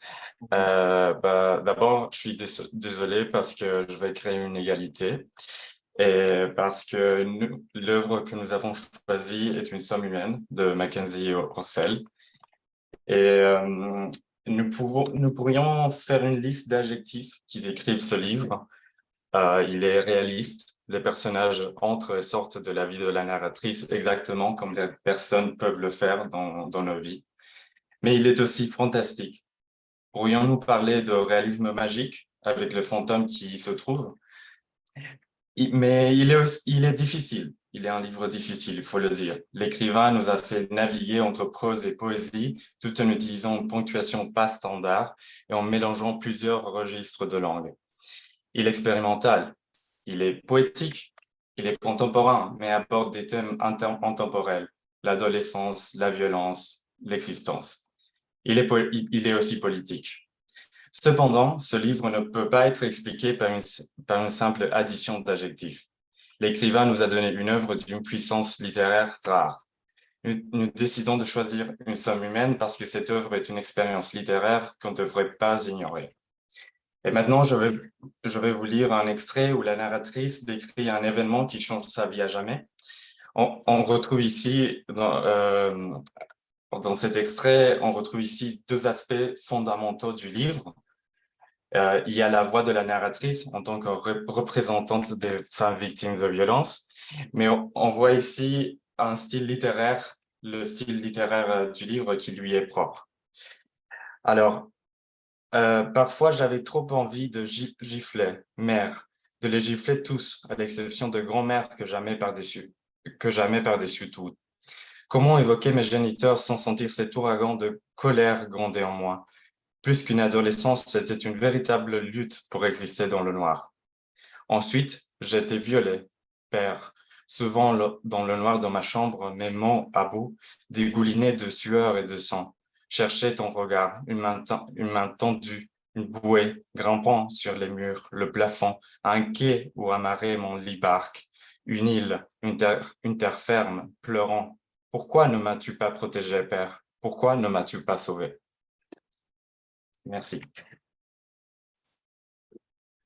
Merci beaucoup, Gerardo.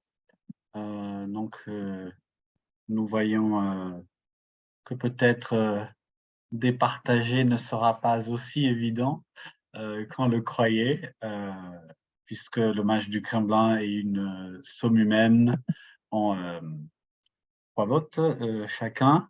Je remarque aussi à la lecture de Gerardo qu'il y a quand même un point commun entre 3 des livres, puisque Une somme humaine et, comme nous venons de l'écouter dans cet extrait sur le viol, Les presque sœurs sur l'extermination des Juifs parlent de victimes, ou souvent donnent la voix aux victimes, et d'une certaine façon, Vivre vite, nous entendons aussi quelqu'un qui a perdu son mari et dont la vie a été défaite par la tragédie, alors que bon, dans l'hommage du Kremlin, nous passons plus du côté des victimaires et des fils qui se tendent dans le pouvoir.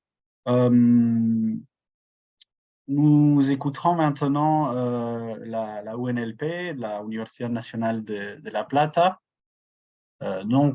Si l'hommage du Kremlin ou Une somme humaine, un des deux est choisi, nous aurons notre lauréat. Si ce n'est pas le cas, nous aurons un deuxième tour dont je vous expliquerai ou je vous rappellerai la modalité. Bien, nous entendons donc maintenant la ONLP qui va s'exprimer. Oui, c'est moi qui... je suis la porte-parole. Merci, Mathéo. Merci avant tout à l'Institut français, à l'Uruguay aussi pour nous inviter à participer de ce prix. Ça a été une expérience très enrichissante pour nous tous et toutes dans l'université. Donc voilà, nous avons choisi Les presque sœurs. Donc voilà, et là il y a un autre vote. Je crois qu'on a 3 pour chaque livre, donc ça va être très intéressant. Et donc, je vais vous lire notre argumentation, voilà, de notre vote. Mais je veux dire que ce n'était pas unanime. Donc, voilà, par le moment, je vais vous dire ça. Voilà. Dans la longue tradition de romans qui reprennent le sujet de la Shoah, Les presque sœurs abordent de manière originale, aussi bien du point de vue formel que thématique, la question de la mémoire non transmise et du destin des enfants déportés. L'ouvrage emprunte une approche similaire à celle de Modiano, où la topographie joue un rôle prépondérant en tant que preuve historique. Cette histoire, bien connue, parfois oubliée, souligne la pertinence accrue du roman dans son contexte contemporain, où les discours fascistes ressurgissent en Occident, car elle propose l'exercice de la mémoire comme point de vue de départ pour la construction de l'avenir. Dans ce récit, l'auteur endosse le rôle de l'archiviste grâce à une recherche minutieuse, à un travail sur le terrain, les témoins, les photos, les cartes, les jouets des petites sœurs et les différents lieux qu'elle parcourt sont des traces de cette étape sombre qui lui permettent de reconstruire la chronique de cette famille et de briller par les biais de l'imagination les limites entre le passé et le présent. Entre roman et chronique, ce livre nous rappelle que cette histoire, d'une façon ou d'une autre, nous concerne tous, quel que soit le temps qui s'est écoulé depuis. En effet, l'histoire de sa famille est synonyme de l'expérience d'une communauté. Tout comme cela, la mémoire individuelle représente en même temps la mémoire collective. Voilà. Par rapport à la citation, nous avons choisi une citation de la page 128 qui illustre notre argumentation. Donc, je vais la lire. À Paris, les battus se sont concentrés particulièrement dans le quartier où nous habitons, elle et moi, et où des milliers de personnes ont pu être arrêtées en 2 jours. Dans ce nord-est de la ville qui conserve cette identité de lieu d'accueil et de passage, où continuent de se relayer aujourd'hui les immigrés subissant différents décrets d'opprobre. Hier les Juifs, aujourd'hui les Arabes d'Algérie, du Maroc et de Tunisie, les Chinois et d'autres, dont l'arrivée est plus récente encore, au gré des nouvelles guerres et des nouvelles épidémies de pauvreté. Nous nous voyons plusieurs fois entre le 12 et le 17 juillet, mais pas le 14, qui est le jour de l'anniversaire de l'arrestation d'Elia, la mère d'André. Et parce que de mon côté, je fête ce jour-là le décès de Ulysse. Je sais que c'est un jour de deuil pour toute la famille Kaminski. Et depuis que je suis impliquée dans cette histoire, par l'écriture, par la pensée, la fête nationale me semble, par de nouveaux aspects, transpirer l'hypocrisie. Voilà. Bien, merci beaucoup, Natacha, pour cette lecture. Un extrait qui rappelle aussi que Les Presque Sœurs n'est pas un roman historique à proprement parler, mais plutôt une recherche d'une descendante à partir de l'actualité sur les traces de sa famille et de cette presque famille, et qui est bien connectée à l'actualité, puisque nous voyons que ces mêmes lieux sont aujourd'hui occupés par des immigrés du Maghreb. Bien, je pense que vous vous êtes rendu compte qu'on est arrivé à une situation assez inédite, c'est-à-dire à un triple ex-aequo. 3 votes pour le match du Kremlin, 3 votes pour Une somme humaine et 3 votes pour Les Presque Sœurs. Aucun vote pour la lauréate du prix Goncourt, Brigitte Giraud. Donc un résultat temporaire assez surprenant qui est la preuve aussi de véritables discussions, échanges, positions. Je vais maintenant céder la parole à Dario Arce, qui vous expliquera comment nous allons procéder devant ce résultat pour le moment inattendu. Dario, on t'écoute. Merci Matteo. Effectivement, inattendu. Alors évidemment, on avait essayé d'imaginer tous les scénarios. Celui-là n'était pas le plus probable. Enfin, en tout cas, voilà, il est là. Alors, la première option qu'on avait en cas d'ex-aequo qu'on imaginait entre 2 ouvrages, non pas 3, était de procéder à un second tour, ce qui aurait permis à chacun de s'exprimer sur son deuxième choix et d'arriver du coup à un lauréat. Mais ici, on a 9 votants et 3 choix. Du coup, si on faisait un deuxième tour, comme vous l'aurez compris, on retomberait sur le même résultat. Puisque, bon, a priori, il n'y aurait pas de changement de vote, il n'y aurait pas de raison pour qu'il y ait un changement de la volonté exprimée au premier tour. Alors, du coup, on dînait comme autre solution, et c'est après consultation de l'Académie Goncourt, qu'on a consulté d'ailleurs à ce sujet avec Matteo il y a maintenant 2 mois. puisque c'est une situation qui a pu se présenter dans d'autres choix Goncourt, y compris d'ailleurs au sein même du choix de l'Académie Goncourt elle-même, du prix Goncourt lui-même. Comment procéder? Et ce qui nous a été proposé, c'est un tirage au sort. Donc, c'est ce à quoi on va procéder. Donc, un tirage au sort, je vous explique comment on va fonctionner. On a sur notre écran ici à Montevideo donc, vos images à tous en mosaïque. Et on va attribuer un numéro donc, en démarrant de la gauche à la droite et du haut vers le bas à chacun des votants. Donc, ma collègue ici, Lucia, va procéder à un tirage au sort à partir d'Internet. Elle va vous le montrer, là, je pense, à la caméra sur son téléphone. Je ne sais pas si on voit là. Voilà. Est-ce que tu peux le lancer? C'est le numéro 18. Le numéro 18. Alors, chez nous, ça correspond à 10. Sofia Marta.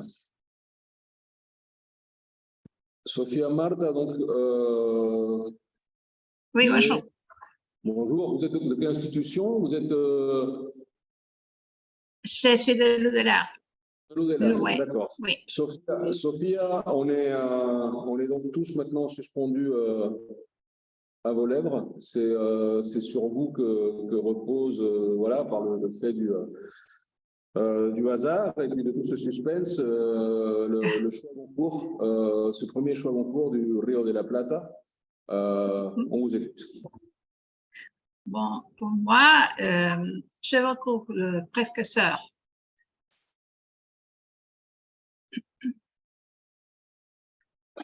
Voilà, Matteo, je te laisse la parole. Bien, donc Sophia vient de départager. Donc encore une surprise, très belle surprise, puisque l'Audelar avait choisi précédemment une somme humaine, et maintenant c'est donc les presque sœurs, Chloé Thorman, qui est la lauréate du choix Goncourt. Matteo. Oui, pardon, je veux seulement dire que Audelar a voté, mais pas à l'unanimité. Patricia, elle a voté pour presque sœur. Absolument. Donc mais exactement. Mais j'arrête. Oui, Dario, on t'écoute. Justement, ce qu'on vient de se faire la remarque avec Lucie, à laquelle on ne s'attendait pas, c'est ça court. Mais le vote qui est considéré est le vote de l'institution, et non pas le vote personnel. L'institution Audelar a voté pour une somme humaine. Ah, d'accord, mais la question n'a pas été claire, d'ailleurs. Ça n'a pas été bien expliqué. Donc, c'est une somme humaine. Okay. C'est vrai. Mais ça nous semble, je pense, beaucoup plus logique que ce soit ce vote-là et non pas le vote d'une personne de l'institution. Tout à fait, tout à fait. Je suis d'accord, mais ça n'a pas été bien clair au moment où on lui a demandé de voter. Ouais. Désolé, pardon. Voilà. Désolé, mais ça nous semble à tous, je crois, plus logique et plus dans l'esprit qui a été l'esprit depuis le départ de tout ceci. Donc, désolé pour ce petit cafouillage, mais Matteo, donc voilà, le choix Goncourt du Rio de la Plata 2023, je te laisse donc le confirmer, et le choix de l'Audelar, donc une somme humaine. Bien, donc précisons alors, c'est un choix Goncourt avec plein de rebondissements. À nouveau, j'insiste sur le fait que c'est peut-être la preuve que la présélection, ces 4 finalistes sur lesquels nous avons travaillé, faisaient déjà partie d'une très belle sélection, et que, disons, chaque institution a eu son coup de cœur. Nous pouvons officiellement donc annoncer qu'une somme humaine, le roman de Mackenzie Orsel, est bien notre lauréat du choix Goncourt du Rio de la Plata. Donc vous devez normalement voir sur l'écran la couverture très sobre de cette édition de Rivage d'une somme humaine. Donc un auteur, comme je vous rappelle, déjà traduit en espagnol, c'était Les Immortels chez Zulma. pas encore traduit pour une somme humaine en espagnol. Nous espérons que ça lui donnera le coup de pouce définitif. Vous voyez à l'écran donc maintenant Mackenzie Orsel qui est plutôt souriant. Vous avez pu le rencontrer, c'était notre rencontre il y a quelques jours. Je pense qu'il sera ravi de l'apprendre. Son éditrice était très impatiente de connaître le résultat. Elle nous a consulté à plusieurs reprises. Quand est-ce qu'on allait l'annoncer? Nous espérons que Mackenzie pourra faire le voyage.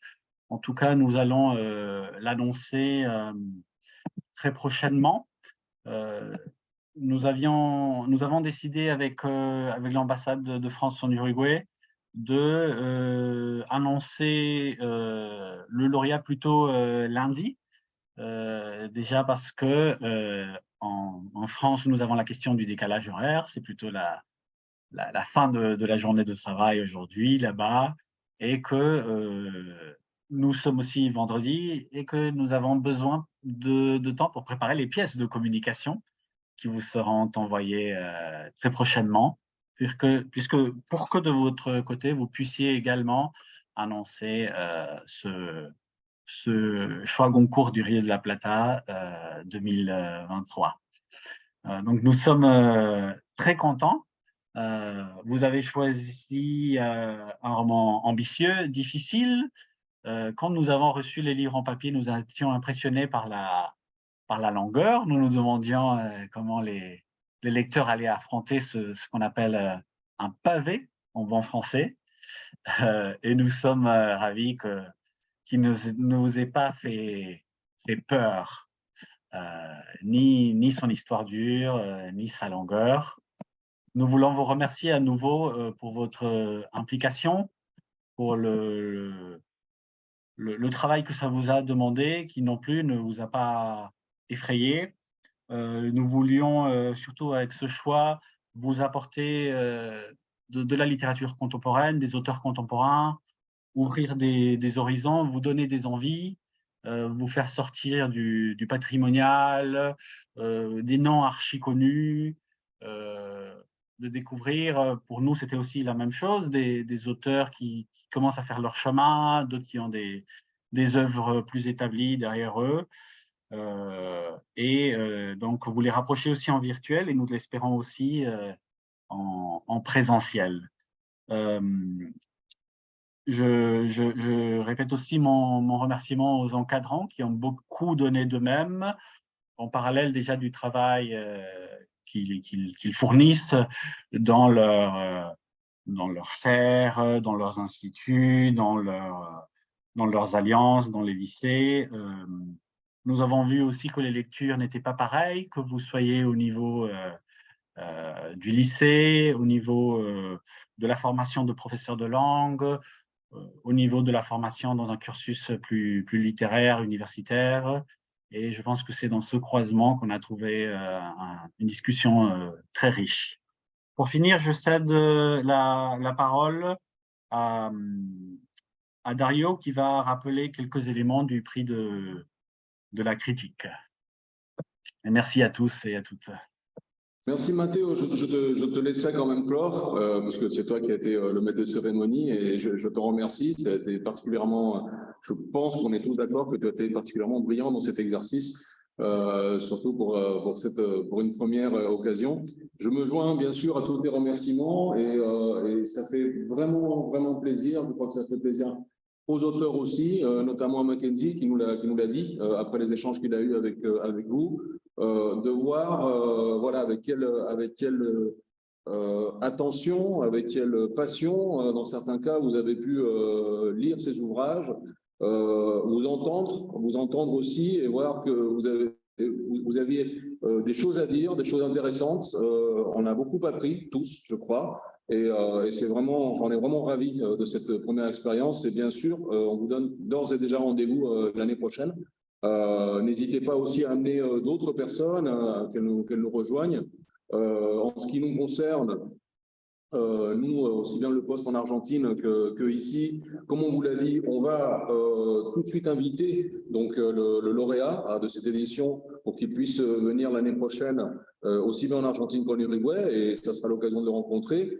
Mais on ne ferme pas la porte aussi aux autres, sachez-le, c'est-à-dire que si on venait à apprendre qu'il y a une tournée de l'un des auteurs ou que par hasard Mackenzie ne puisse pas venir, eh bien on verrait aussi la possibilité d'inviter un autre des auteurs que vous avez pu, dont vous avez pu lire les ouvrages, parce qu'on pense que, voilà, je me répète un petit peu, c'est aussi ces histoires de rencontres, mais alors pouvoir les voir, je crois, de manière physique et échanger directement avec eux, que ce soit à Montevideo ou Buenos Aires, fait aussi partie de ce dispositif depuis le départ, ce qui n'a pas toujours été possible, hein, du fait que ce sont des personnes qui sont assez occupées, mais en tous les cas, sachez que voilà, on aimerait que l'année prochaine, il puisse y avoir cet échange. On était très content tout à l'heure d'apprendre, alors tout comme vous, hein, et en même temps que vous, que M. Claudel prévoit un voyage pour le mois donc fin février, début mars.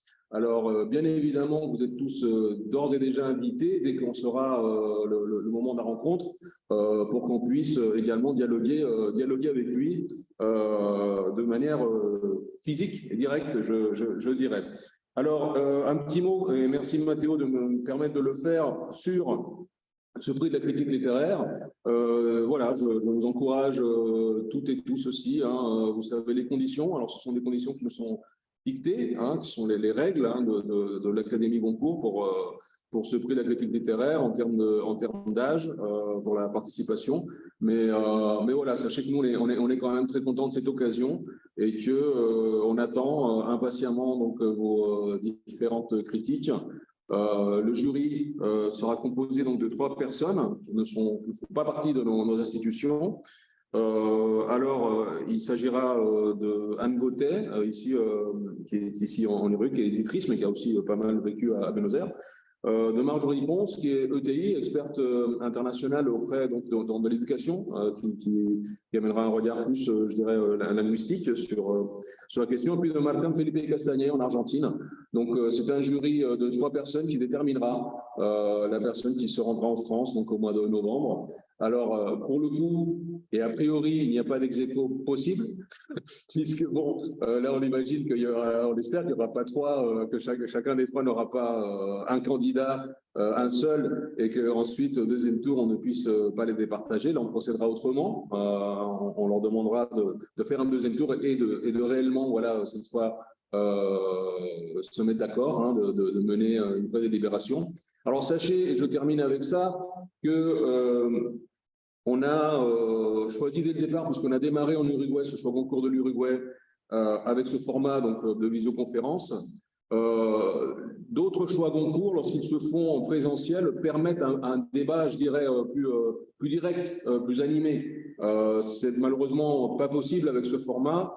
On a essayé de tirer le meilleur parti de ce format qui nous limitait dans ce sens, en l'élargissant à l'Argentine et en invitant l'Argentine, et voilà, et de finalement tirer le positif, disons, de cette situation. Mais ce qu'on a essayé de faire aussi, c'est que ces débats, ils aient lieu au sein de vos institutions, en proposant donc ce vote par institution, et que les échanges se déroulent au sein donc, de vos différents centres de lecture et de vos clubs. Voilà, je vais laisser la parole à Mathé en vous remerciant vraiment une fois de plus. On est de ce côté du Rio de la Plata très content, encore une fois, de ce dispositif qu'on va continuer à nourrir le plus possible de notre côté. Et puis voilà, je vous dis pour ma part, à l'année prochaine ou avant, pour toute question qu'il y aurait sur le concours.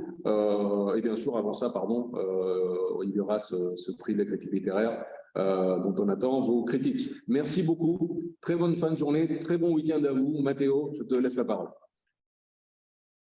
Merci Dario de me laisser clore cette séance. Je profite de la perche tendue par rapport aux différents auteurs. Nous ne fermons la porte à aucun.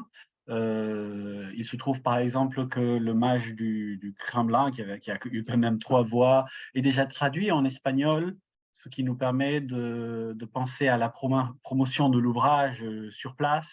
Donc, pour le public francophone, mais aussi pour le public hispanophone francophile, ça c'est une possibilité. Je pense que les deux autres livres vite et les presque sœurs, les droits sont déjà cédés pour l'espagnol. C'est pas le cas pour Mackenzie. Je vois dans le chat qu'on me pousse à le faire traduire, donc je vais parler aux éditeurs qui pourraient être intéressés. C'est quand même un défi. C'est un livre très épais pour l'Argentine et pour une édition qui doit affronter des coûts de papier très élevés. Donc, qui dit 700 pages, dit double des coûts de papier, mais on ne décourage pas. J'espère que pour ceux qui ont des candidats malheureux, qui n'ont pas remporté le choix, et on a vu que les presque sœurs est passé à 2 cheveux, il est passé très près. Donc j'espère que vous ne soyez pas frustrés ou déçus. Vous aurez une séance de rattrapage avec le prix de la critique. Et comme je vous l'ai déjà dit, nous aimerions les inviter tous, si c'était possible. On fera de notre mieux. En tout cas, je veux à nouveau profiter pour remercier tous les lecteurs et lectrices. Sans vous, ce prix n'existerait pas. Sans vous, ce serait très difficile aussi de faire vivre cette littérature dans le texte.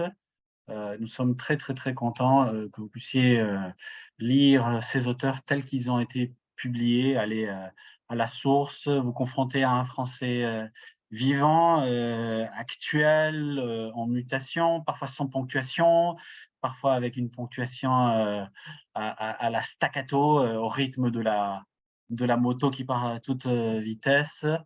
Donc, merci à vous pour vos lectures fines, attentives, dans la subtilité, et ces lectures que vous avez rendues vivantes en les lisant de vive voix aujourd'hui.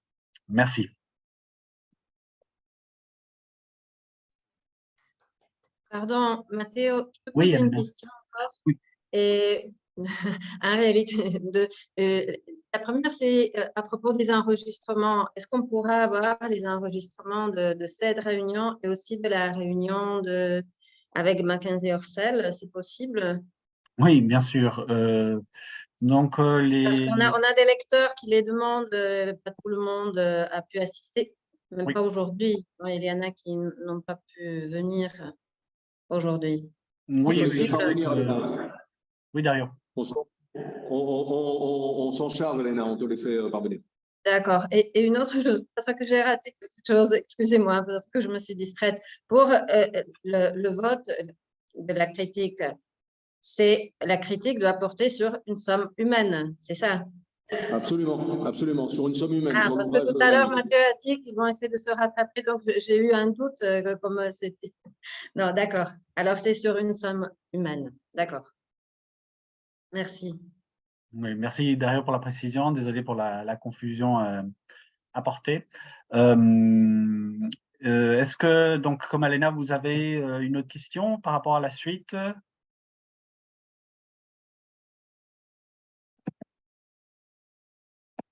Bien, s'il n'y a pas d'autres questions, il me reste donc à nouveau à vous remercier. Mathéo, Oui. Mathéo, je pense que merci beaucoup. Est-ce que tu pourrais juste rappeler les dates, le calendrier pour la critique? Tu l'as peut-être dit et ça m'a échappé, mais pour nos futurs écrivains de la critique. J'avais en date que c'était le 15. Dario, tu peux me confirmer? Non, c'est fin août. Malheureusement, je n'ai pas imprimé le calendrier exact. On vous l'a fait parvenir. Moi, ce que je vous propose, c'est de vous le renvoyer, si vous voulez, à toutes et tous.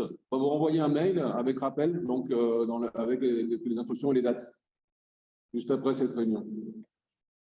Oui. De mémoire, c'était le 15 août. On vous confirmera ça par écrit. En ce qui concerne les vidéos, nous partagerons les liens tant du côté de l'ambassade de France en Uruguay que de l'Institut français. Chacun les loge sur son canal YouTube. Donc après, à la fin de cette séance, moi, je récupérerai la vidéo et je la partagerai, je la mettrai en ligne. Et début de la semaine prochaine, vous aurez le lien. Nous savons que l'horaire de 10h et 10h30 a été assez contraignant parce que certainement des cours ou d'autres engagements. Et cet horaire était, disons, une concession où on a pu se retrouver surtout avec la France, puisque nous avons 5 heures de décalage, et le faire plus tard, ça allait limiter les possibilités de leur participation. Donc, vous aurez toutes les vidéos pour les regarder en replay toutes les fois que vous voudrez. Merci donc, beaucoup. Je vous en prie. Donc, maintenant, oui, je vous propose de clore cette séance. J'ai eu particulièrement plaisir à échanger avec vous, d'écouter les deux rives, espérant qu'un jour on pourra se retrouver d'un côté ou de l'autre tous pour soit en personne et trinquer à ce choix Goncourt auquel nous souhaitons plusieurs éditions. Merci beaucoup. Merci. Merci. Merci, au revoir. Merci. Merci beaucoup. Bravo, merci revoir. beaucoup. Au hein. revoir. Merci. Merci, au revoir. Merci. Bon, ça a été une somme humaine.